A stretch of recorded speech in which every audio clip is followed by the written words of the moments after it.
धूमधाम से मनाया श्री राधा रास बिहारी मंदिर का महाप्रकट्योत्सव। मोरना तीर्थ नगरी शुकतीर्थ गौड़िया मठ स्थित श्री राधा रास बिहारी मंदिर का प्रकट महामहोत्सव धूमधाम से मनाया गया। इस अवसर पर 1008 दीपक प्रज्वलित कर पंचामृत से भगवान का महाभिषेक किया गया। हरे कृष्णा हरे रामा भजन पर श्रद्धालुओं ने झूमकर नृत्य किया।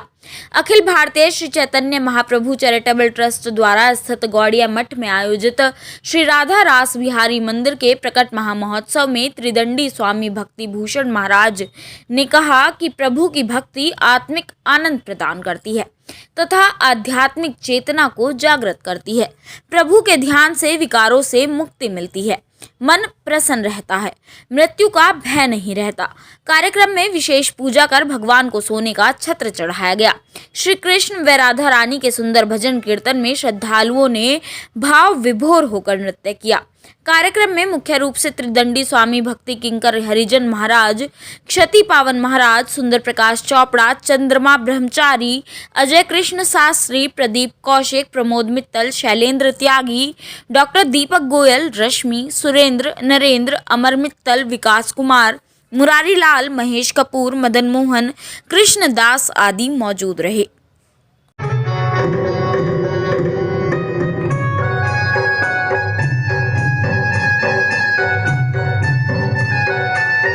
अपने बच्चों को लेके आना, अड़ोस पड़ोस दाएं बाएं सबको जितना आप इस संस्कृति के बारे में बताओगे उतना मुझे तो अच्छा लगेगा आने वाली इस जनरेशन को, आने वाले युग को भी अच्छा लगेगा। बहुत धन्यवाद। बच्चे तो व्यस्त रहते हैं, बच्चों की मम्मी आ जाए वो बहुत बड़ी बात है। एक जोड़ा, दो जोड़ा, तीन जोड़ा, चार जोड़ा, जोड़ों से ही आए हैं लगभग।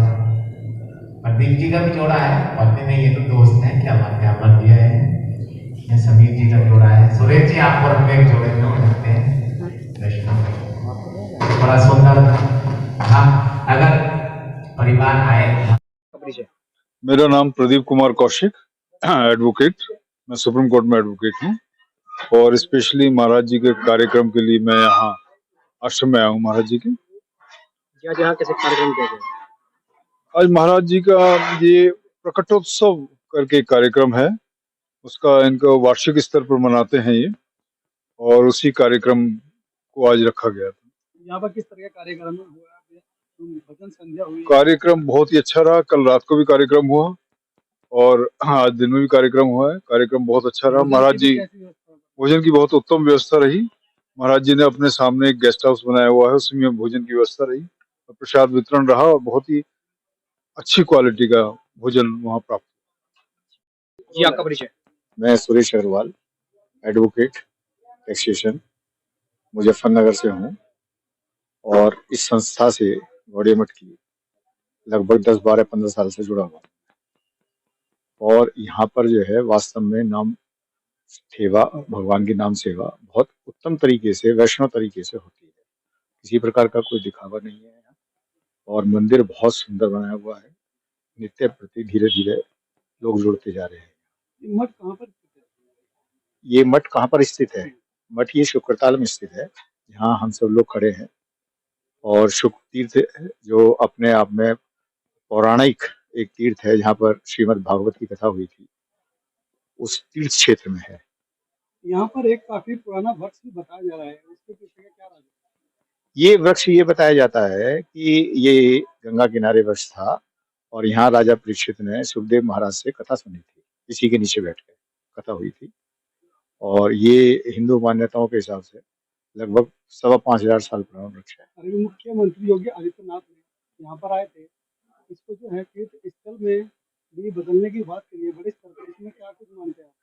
ये बहुत ही उत्तम बात है और योगी और मोदी सरकार के अंदर जो है हमारे हिंदू तीर्थों के बारे में बहुत कुछ जो है सेवा की जा रही है और बहुत अच्छे तरीके से की जा रही है। आप उज्जैन देखिए, बनारस का देखिए और अब जो अयोध्या में रामलला के मंदिर के बारे में देखिए और इस कड़ी में वृंदावन में भी बहुत सारी चीजें हैं जो अपने आप में जो है हम लोगों के लिए गौरव की और प्रशंसनीय बातें हैं।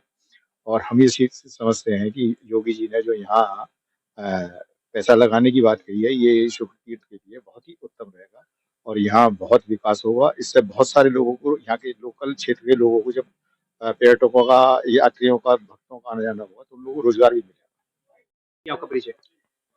यहाँ ये श्री सुखतीर्थ गौड़िया मठ है। 2008 में इसकी स्थापना हुई थी, नींव रखी गई थी।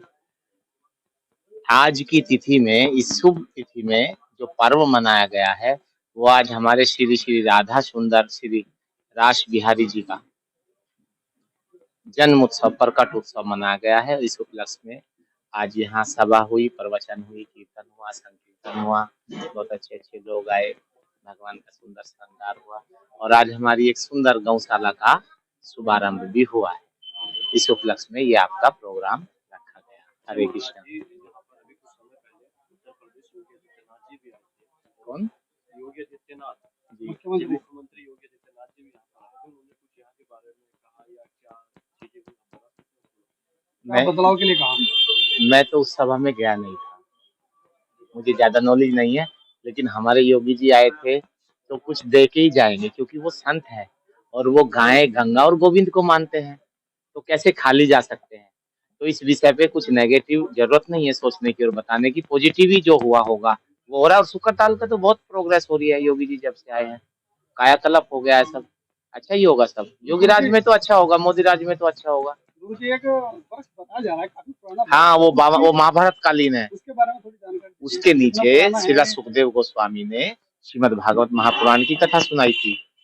वो अमर वर्ष है, उसकी कई विशेषताएं हैं। कभी आपने देखा वहाँ पर लिखा होगा पत्ते तोड़ने मना है, उसके पीछे के क्या राज है?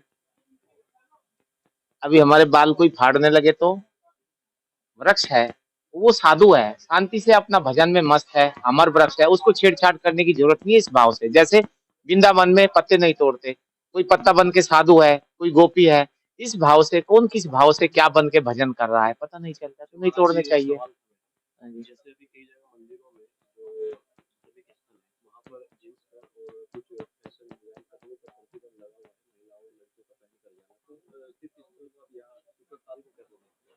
क्या यहाँ पर भी ऐसा होना चाहिए या नहीं? भाई देखो, एक बात है, फैक्ट्री बंद करानी पड़ेगी। अब जब एक कल्चर